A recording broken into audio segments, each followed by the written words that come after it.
Hi, we're at Gold Head Branch State Park in Florida. That is a mouthful of a name. That's not even the whole name. The full name of this park is Mike Roess Gold Head Branch State Park Got it. in Florida, and this is our review. We booked this state park at the last minute because we were close by at another event and needed a place to charge up and refill our tanks, and we were pleasantly surprised. We knew nothing coming in of what this park was going to be like, but it has everything we need. What we've seen here, there's lots of activities. We saw a big day use area that Yeah, had, and it's March 1st, and we saw people swimming in the swimming area. yeah, They looked a little cold. yeah, maybe a little cold. We also saw that guy biking that you talked to, so he biked from the boat ramp Basically the boat ramp. down to maybe the day use area. There was a trail. What else did we see? They have, well, what I was saying was big pavilions, a huge pavilion that you could have, you know, a big wedding or a big reunion. Then they have a rec center that's like an indoor place, I'm assuming you can rent for parties and reunions. Yeah, they had the cutest little cabins too. And Yeah. each of them had those big rock fireplaces. I believe those were all built by the CCC, so they're historic. We'll throw the price up on screen if we can figure out how much they are, but that would be pretty cool. And we even saw the person cleaning them. So they had Linen service. linen service, so it's basically a hotel, but right on the lake. And last night was down to 42 degrees, so it was a little nippy, so I could picture you having a fire in the fireplace in those quaint little cabins right on the water. Yeah, as we walked by on the water, there was smoke coming out of one of the fireplaces, and it looked pretty good because it was a little chilly last night. Oh, and they have screen porches, so they're just adorable. So swimming, fishing, biking, I guess hiking is the one thing that we're going to get to. There's a ravine here that has stairs down. You can hike in the ravine. We're going to do that this afternoon. Also, don't forget bird watching. You know how I love birds, so I took a couple of short hikes down to the water along the sandy trail and saw a great blue heron. There's frogs. I know they're not birds, but I love hearing frogs and sandhill cranes. They all seem like eagles to me. I can't tell them apart. I don't know how she does it.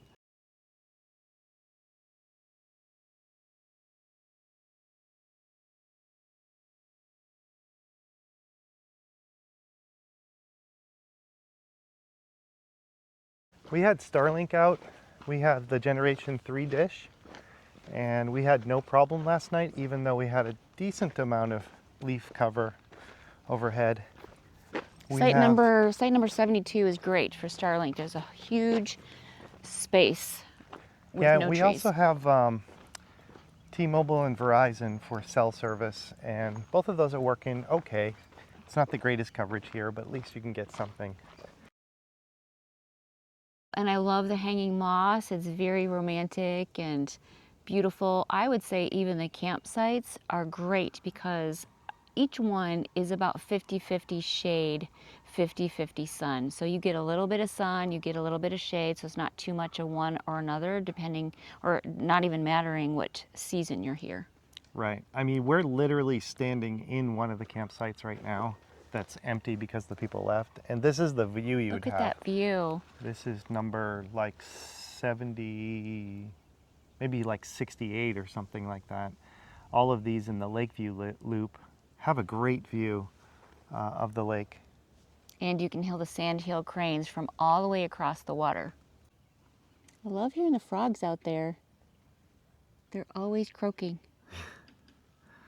We've been listening to frogs and birds and sandhill cranes. There is a great blue heron out there also. I saw him fishing last night and this morning. We came in on a Sunday night at the beginning of March, and almost all of the sites were taken, but it was still pretty quiet and people kind of kept to themselves. So I don't get the feeling this is a big party destination for campers. A lot of people seem to come in for the night and then leave, or they might be here for a few days. We can see travel trailers, some small Class Bs, some larger travel trailers, and a few fifth wheels. Mostly locals, I would say, but some people from out of state. It's a very quiet park. I love waking up to the birds, so they're not quiet, but the rest of the park is really, really quiet. We love the lake view campground, which is at the end of the park. Maybe that's one of the reasons why it's really quiet here, except for the sandhill cranes back here. Love hearing them too. State Park Wait, in can you Florida. pause? Listen. Those are sandhill cranes. All right, so what do you think of the ravine trail? I love it. This one's pretty good. I love the boardwalk. I love the trees. I love the moss. Don't hear a lot of birds right now, but it's because it's in the afternoon, I think. I can hear water running in the babbling little creek. It's a beautiful little babbling brook. I love it. It's got very clear water. There's a great boardwalk. It would be difficult to get down to the boardwalk if you have mobility issues because there's a lot of stairs. I would run out of patience counting the steps. And we didn't quite make it to the mill, so we'll have to see if there's another way to access that. But the couple that just passed us came from the mill direction, and they're going to head back on the same trail. So maybe there's a way to park down the other end. We will investigate. Yeah, because we have a little bit of a time constraint, so that's okay. All right, we're back at our rig, and we're ready to sum up our feelings on this campground. We stayed here for a total of 2 nights. So a single night with water and electric in the Lakeview Loop would have cost us about $37.44. Not bad. That includes the utility fee, the campground fee, the reservation fee, and of course taxes. And this park is huge. Yeah, this is, I thought, a pretty good deal. Mm-hmm. They did have a dump station.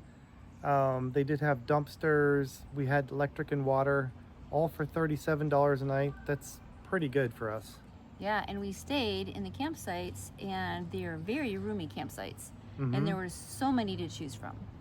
So how would you rate this one? Would you come back here? Thumbs up, thumbs down? For sure, thumbs up. Yes, I would come back. I loved so many things about this park. Yeah, this was a good park for us. We didn't really know much going in. Didn't know what it was going to be like. We didn't even end up finishing the ravine hike. We drove by the mill entrance, but we didn't actually go in.